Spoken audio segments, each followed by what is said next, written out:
ki nga xam ne moo fi teewal parti boobu di PASTEF coow loolu soxal seen leader Ousmane Sonko depuis le début du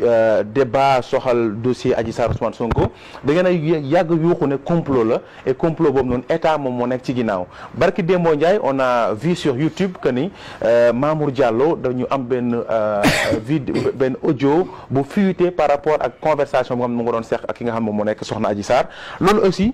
ndax daf leen di gën a jox dëgg par rapport ak li ngeen njorto woon ne moom moo am ci biir dossier Adji Sarr Ousmane Sonko. waaw jërëjëf donc je pense que yow li nga wax faran tax na ba kaddu bi farankulaayu man li ma njëkk a surprendre d'ailleurs mooy presse bi et là je vous indexe directement parce que vous êtes la presse. gisuma kenn ku ci yàbbi yow en tant que journaliste boo demee ba nee ma gis nga ko ci YouTube telle personne génne tel enregistrement d'un tel homme parce que Mamour Diallo il a été directeur des domaines. Même s'il ne l'est plus c'est un acteur du régime comme ni ko Bara Ndiaye nekkee. Pourquoi presse sénégalaise yu mel noonu bu amee à la limite léegi activistes yi ñooy informer les Sénégalais ça c'est une question préjudicielle pour reprendre un terme juridique que je me pose. Pourquoi presse sénégalaise léegi sur un certain nombre de sujets bu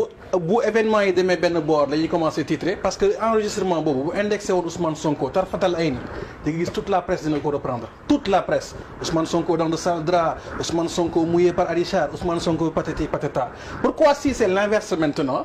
presse sénégalaise bi duñu ci wax. non pourtant wax nañ ci parce que boo duggee ci suñu plateforme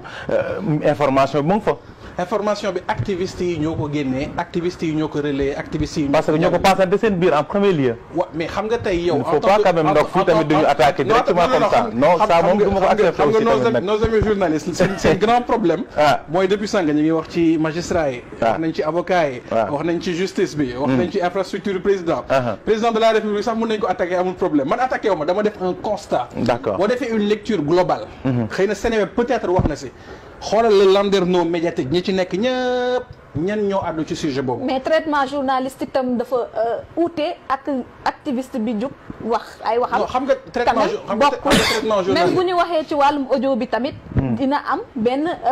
travail bu war a am en amont. waaye bu ko mën a accompagner ba mën a statuer ci véracité benn information bi nga xamante ni moom mooy dem d'où la nécessité aujourd'hui kii di Manuel Aïdara daal lay interpeller ci wàllu wi parce que la presse tamit mënul dox ci même chemin bi nga xamante ni moom la activiste yi wala le sénégalais lambda di doxee ci mbedd mi. soxna Aïda Mbène man li ma def constat la et c'est pas un fait isolé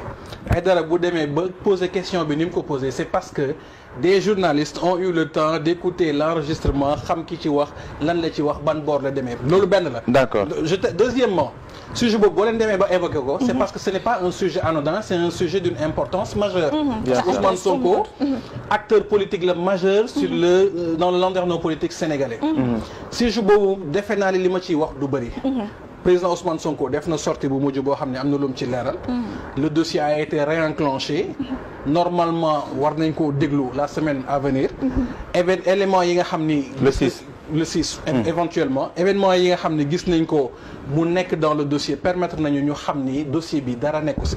comme dossier bi dara nekku si je pense que. un an ça suffit pour que ça suffit pour que sénégalais yi ñu bañ leen berneti ci ak genre sujet yi dem vers li nga xam ne moo ëpp solo mooy li ñu doon waxtaane sànq développement socio-économique éducation bi maître doon tudd sànq santé bi sunu démocratie sunu état de droit sunu bonne gouvernance mais sujet boobu moom constat boobu laay njëkk def parce que la presse est un pouvoir moom la ñu woowee sax le 4e pouvoir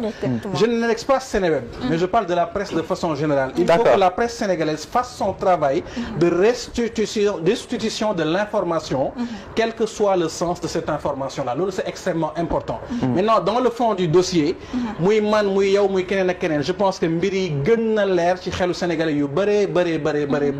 donc président Ousmane Sonko dina dem déglu le juge comme ni ko yoon wanee ñu seetal ko mu am le non-lieu qu'il faut ñu mën a jàll ci li nga xam ne moo yitteel sénégalais yi mooy ban Sénégal la ñu soxla pour les années à venir parce que les défis sont immenses les défis sécuritaires tudd nañ ko sànq les défis socio-économiques il est là man genre sujet yooyu moo ma gën a yitteel mais sujet bële constat boobu laa ciy def yam foofu. mais tey bu ñu xoolee taxawaay yoon da ngeen koy joxoñ baaraamu tuuma jusqu'à présent parce que yéen a ngi wax ni un an def na ko ba exactement il a fallu que Ousmane Sonko génn taper sur la table waaye itam joxe ay dates yu ñu ko war a auditionner ngir mu mën a génn tey jii gis nañ Macky Sall à chaque fois lañ ciy joxoñ baaraamu tuuma ndax jàpp nañ séparation des pouvoirs bi amul moo waral lu ni mel. waaw mais xam nga dossier bi buñ ci revenir te événement yi nga xam ni xew na Sweet Beauty génn ci PV d'enquête yi li génn ci certificat médical bi ak yeneen événement yi am yëpp ba ci enregistrement bi nga tudd léegi mu indexé Mamour Diallo je pense que li ñu doon woowee thèse ou complot nekkatul sax une thèse mais ce sont des faits établis moo tax ma ne la revenir sax ci éléments yu mel noonu perte de temps la et puis am na sénégalais yoo xam ni man ñooñu laay bàyyi xel tout le temps bokkuñu Pastef bokkuñu APR ku mel Abdourahmane Sow n'est d'aucun parti politique sujet bi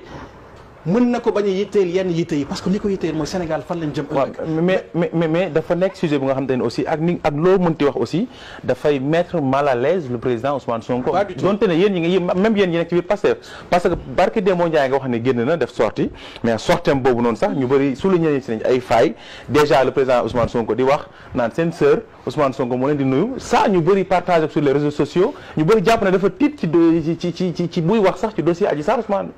xam nga mooy li ma wax c'est-à-dire déglu benn discours président Ousmane Sonko muy wax ci dossier bi ne seen frère seen sœur ñu bëgg me poser une question par rapport à cet élément là dama ni mën nañ ma poser question mais man Cheikh Fatma am naa fullawu bañ a ñëw ci lu mel noonu président Ousmane Sonko bu juum wax seen sœur alors que seen frère la waroon yem mën nañu ma poser question bi mais mën naa am fullawu bañ a tontu ci question boobu wax fa dëgg neex yàlla maintenant sur le sujet en tant que tel effectivement moom jéego yi nga xam ni posé na ko ça a permis de réenclencher le dossier parce que bu décidé bañ a signé te loolu leeral na ko aussi respect de l'institution judiciaire wala de toute institution ce n'est pas de se soumettre à lépp lu institution bi dogal parce que institution bi bu dogalul dëgg war nga am taxawaay ku ci nekk nag ak niveau bi nga nekk il l'a dit moom niveau bi mu nekk permettre na ko mu bañ a dem signer ji pour montrer son désaccord par rapport ak ñi nga xam ne noonu la ñuy doxalee dossier bi ak yelleef yi nga xam ne am na ko ñu salfaañe ko moo tax mu ne ku ci nekk position bi nga taxawee war nga mën a poser acte yoo xam ne da lay permettre nga montrer ton désaccord par rapport ak ni institution judiciaire bi di doxalee te jaarul yoon. Est-ce qu'il n'en fait pas un peu trop dem ba quand même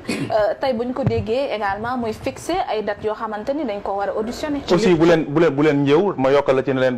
bu kenn génn bu kenn dem tribunal toog leen seen kër ngeen déglu ñu mais rester mobilisé. c'est le bon discours à tenir. parce que ñi ngi jóge ci événement yoo xam ni février mars am situation boo xam ni am na en toute responsabilité mën nañ lire situation boobu am taxawaay boo xam ni moom ngay am. maintenant est-ce qu'il en fait trop ou pas je ne pense pas. parce que dafa ni am na date bu ñu fixé pour auditionner ko mais ay avocat ñoo dem waxtaan ak le juge d'instruction ba ñu tënk benn date mu jël information boobu jébbal ko Sénégalais yi parce que le président Ousmane Sonko aussi dans son style de communication boo leen seetloo lui il communique directement par rapport aux Sénégalais à travers ses plateformes ak ses réseaux. D'accord. Maintenant li ma doon wax sànq mooy dossier bi moom moo ko réaccéléré waat te prise de position bi mu jël loolu aussi dafa nekk ci acte yoo xam ne boo ko posé